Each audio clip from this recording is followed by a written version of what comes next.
What's so unusual about Asher Chaim, his neshama comes through in his eyes. I happen to have met him in his setting prior to Sinai. I observed him in his public school class. You see this beautiful, beautiful Jewish child with this neshama that's just screaming at you.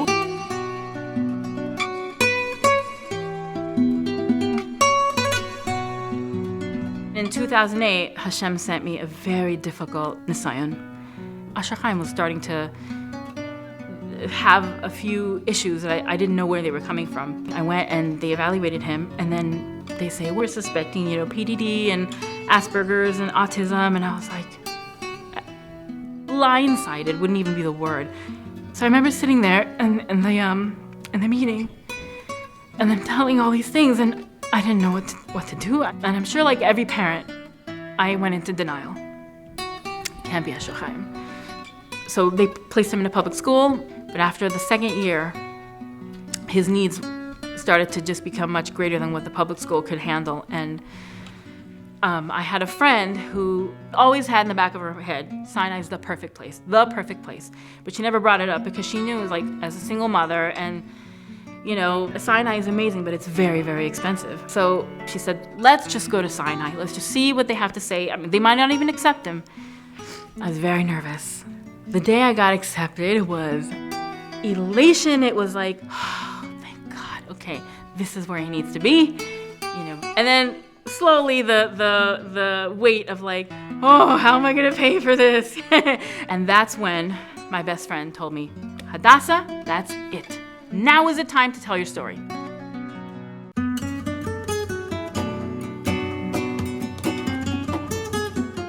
My father is a minister, very, very prominent in the Latin Spanish community in California. He's actually the first Christian minister to be on television back in like the 70s, early 70s. He's been on radio for well over 20 years and has a huge following. Every once in a while he'd say, oh, can you do a TV spot for me? Just an introduction. So I'd say, y ahora con ustedes, el doctor Terry Moran, So people know my voice as, Daisy Lee Moran, which isn't how I say my name in Spanish.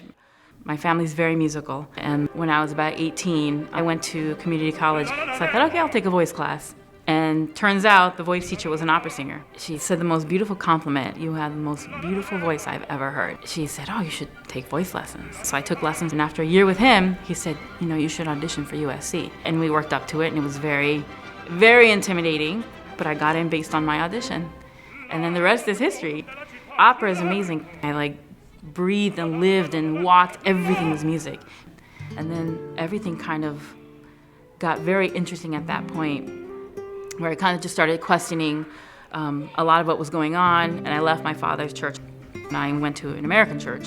And that worked for a while, but I was not doing well. And I thought, well, maybe I need to just do some research and find out basics of Christianity and who the figure, where he came from, and well, he came from Judaism. All right, so I'm gonna look into Judaism. And that kind of literally, that's how everything started. And I changed, and I started, learning about, Yiddishkeit and becoming Jewish.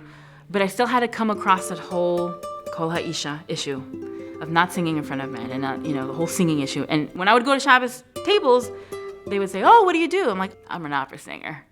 And they'd be like, oh, that's nice, really uncomfortable. And I couldn't figure out where this is coming from. And here, I'm gearing up for the competition circuit and looking into opera houses in Vienna. I don't know, this is it took me a while to really sit and understand what that meant in the scheme of things. It wasn't an overnight thing, for sure. So my Geirus was the 10th of Av. It was day right after Tisha B'Av. It was Erev Shabbos. And I chose the name Hadassah Naami. So after I became Jewish, I stopped the singing altogether.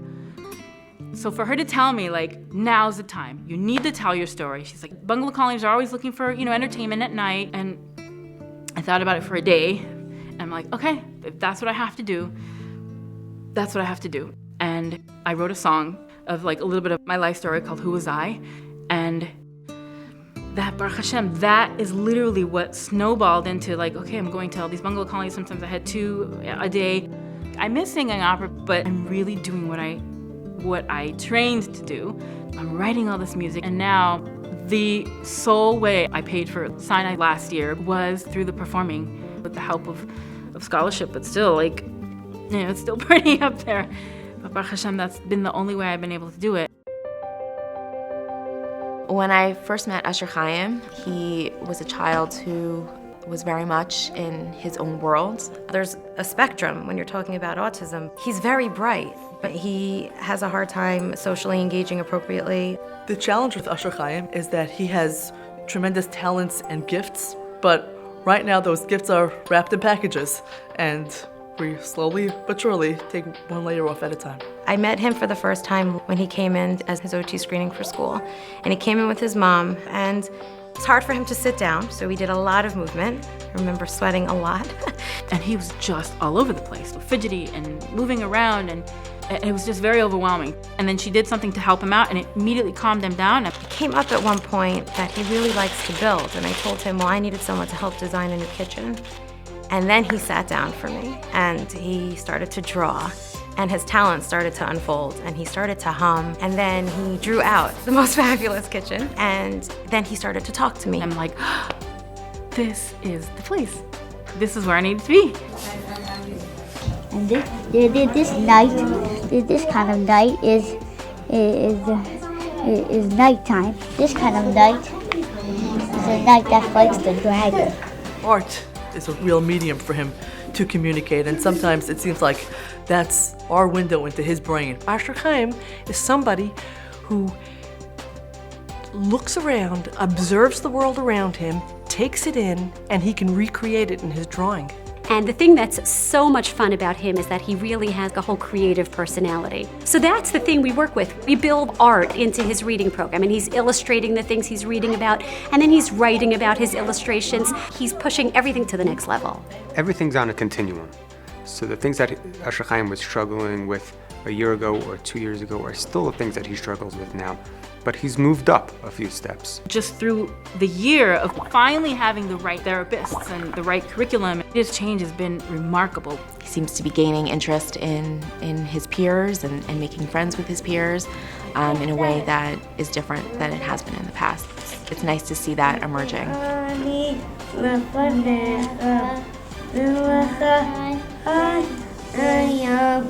And for the first time, he was learning Jewish studies. First time he came home and told me something about the Parsha, I was like bawling. And we davened together for the first time.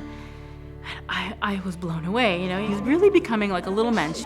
He's engaging now, he's talking back, and the first time that was overwhelming for me, I was getting ready for Shabbos. I had my Shabbos robe on, I had, my earrings and my sheitel and everything, and he's like, Mommy, you look very pretty. I was like, really? Not to mention, like, wow, it's the first man to tell me that in a long time. But just for him to notice it, little tiny diamonds every once in a while, and I'm like, okay, he's really getting it. I just feel so happy for him that he's in this place. From his classroom teachers to the therapists to the directors, there's just a huge appreciation for who he is, the gifts that he has, and who he could become. And we have to just keep working and working and working, because the world might be different if Asher Chaim is developed. Not only are his needs being met, but emotionally, they've been there for me. It means the world to me, especially, because I don't have that second person, at night to just tell everything to. And I really wish the staff at SINAI could understand the impact they've made in my life. And I don't know if there's any way I could ever say it. Just exactly tell them how they've impacted my life, my son's life. And I'm so grateful to them.